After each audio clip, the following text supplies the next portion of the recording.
এইটো একচুৱেলি আমাৰ দিচাংমুখৰ পৰা লাইন আহি আছে।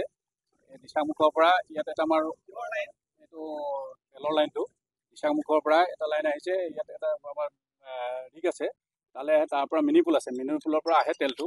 কিন্তু আহি ইয়াত একচুৱেলি এইটো হৈছে এইটো ডেমেজ পাইপ। একচুৱেলি এইটো পাইপটো একচুৱেলি ডেমেজ হোৱাৰ কাৰণে বহুত ব্লাষ্ট হৈছে। এইটো কথা এইটো একচুৱেলি ডেমেজ পাইপ। যদি যিটো তেল সৰবৰাহ পাইপৰ হোৱাহেঁতেনতো অলপ ঘটনাটো হেৰিয়ালৈ গ'লহেঁতেন, কিন্তু এইটো ডেমেজ পাইপ ফাটি গৈছে।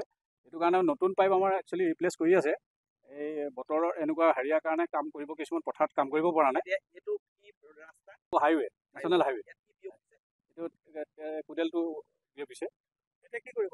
এইটো একচুৱেলি এতিয়া আমি আমাৰ ডিচি ছাৰৰ পৰা আমাৰ কৰ্তৃপক্ষই পাৰ্মিশ্যন ল'লে।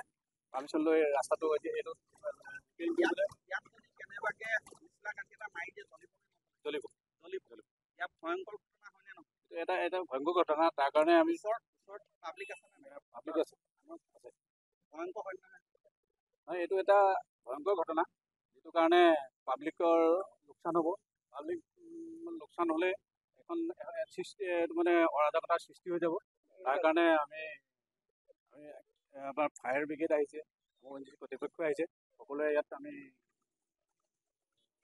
লৈ এই বস্তুটো আমি কণ্ট্ৰল কৰিবলৈ বিচাৰিছোঁ। আৰু অলৰেডি আমাৰ এইটো ৰিপেয়াৰিং হ'ব।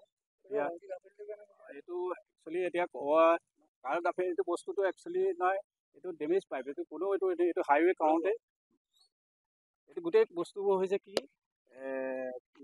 পুৰণা পাইপৰ কাৰণে এই বস্তুটো হৈ আছে। আমি জনাৰ পৰা আমি কৈছোঁ দেই যে পুৰণা পাইপৰ কাৰণে এই বস্তুটো হৈ আছে। যিটো পাইপ মানে একচুৱেলি ৰিপেয়াৰ কৰিব নাই, ৰিপ্লেচ কৰি আছে। নতুন পাইপ ৰিপ্লেচ কৰি আছে।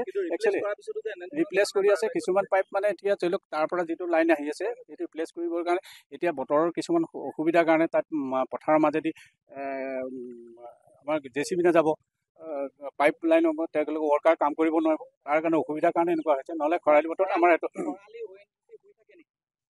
কোনো শুই থাকে, একচুৱেলি কামেই কৰি থাকে। এইটো আমি শুই আছোঁ বুলি আমি চাওক। এতিয়া আমি আহিছোঁ, আমি খবৰ পাই যেতিয়া আমি ইয়াত আহিছোঁ, আমি পাব্লিকক ছেফটিৰ কাৰণে আমি ইয়াত আহিছোঁ। আমি পাব্লিকৰ ছেফটিৰ কাৰণে আহিছোঁ। কেলৈ ইয়াত পাব্লিকে কোনোবা আহিব, গাড়ী এখন লৈ ইয়াত শ্লিপ হৈ পৰিব, তাৰ পৰা জুই জ্বলিব, কিবা অঘটন হোৱাৰ আগমুহূৰ্তত আমি সকলোকে ফায়াৰক আগতে আপোনালোকে সাৱধানতা কিয় অৱলম্বন কৰে? এইটো একচুৱেলি সাৱধানতা সদায় থাকে। এইটো আমি 24 ঘণ্টাই আমি 7x24 আৱাৰ্ছ আমি ৰানিঙত থাকোঁ। আৰু একচুৱেলি চবকে আমি সতৰ্ক কৰি ৰাখোঁ যে পাইপটো ক'ত কিবা লিকেজ হৈছে নেকি। সেইটো কাৰণে আপোনাৰ আমি কাৰোবাৰ পাব্লিকৰ অসুবিধাৰ কাৰণে আমি সকলো ভাল কাম কাৰণে কৰি আমি চেষ্টা কৰোঁ।